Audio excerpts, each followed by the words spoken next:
I love soloing with triad pairs. Triad pairs is basically you have a chord that the rhythm section is playing and you improvise with two different chords over that one given like chord that the rhythm section is providing you with. So for example, the rhythm section is playing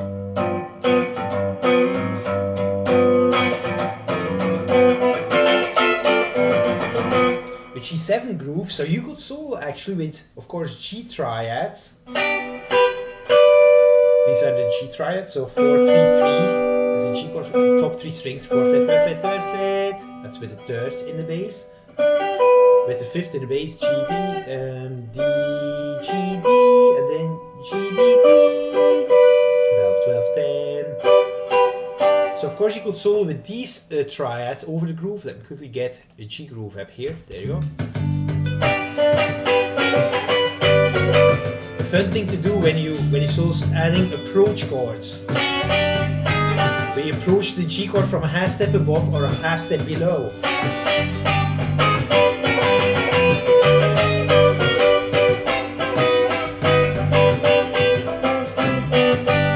Playing C G now, let me stick to G chords only.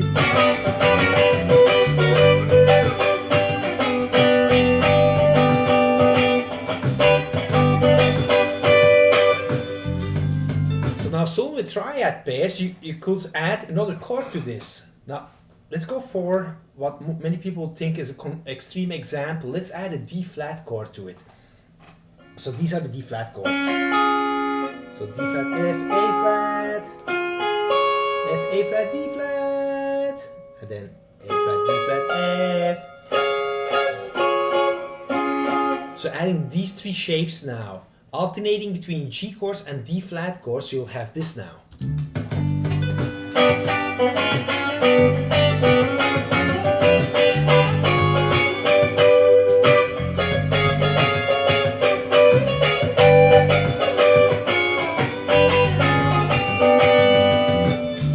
I'm very well aware this might take some getting used to, so familiarize yourself with the shapes really well first, the 3 G shapes and then the 3 D flat shapes, and then you alternate back and forth between a G chord, a D flat chord, a G chord, a D flat chord, in no particular order by the way.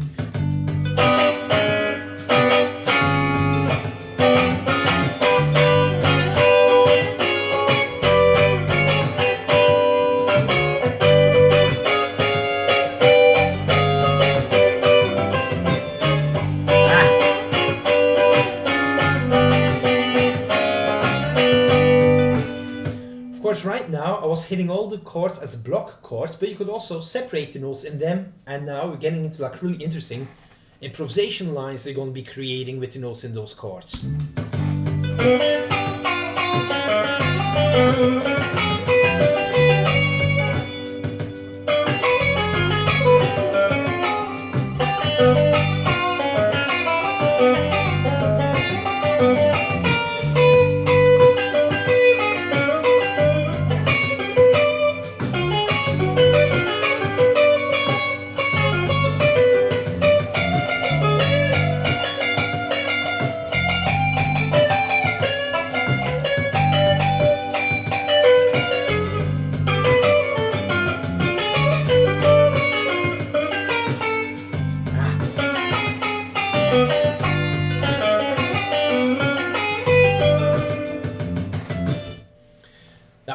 To approach this is with this arpeggio fingering. So let's say you have G, B, D.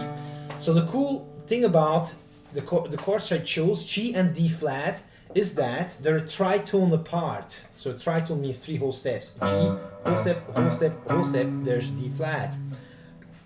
So I'll play these 2 triads back to back now, knowing that tritones look like this, like diagonal lines. So you're gonna have this fingering, followed by the same fingering up a fret, diagonally up a fret and up a string.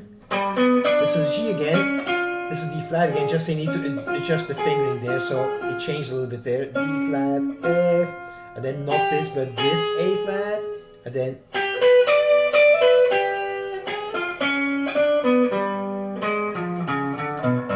again, what I just did, I'm alternating between a G chord, a D flat chord, a G chord, a D flat chord. So G, notes and half step from D is D flat. Exactly same fingering on the A string and the D string. So D flat, F, A flat, go down the fret. On the same string, I'm back on G. Go down the fret from here. Again, you need to adjust the fingering there slightly different because the G and the B string are tuned differently. And then half step down from there. This is A flat, is G. So my next fingering always starts a half step down from my last note of my previous fingering. Not sure if that makes sense. Let me show you again. So these are 3 notes of the G chord. Go down a half step, go down a half step, go down a half step, go down a half step. So get used to this, and then once this starts getting more and more comfortable, start soloing.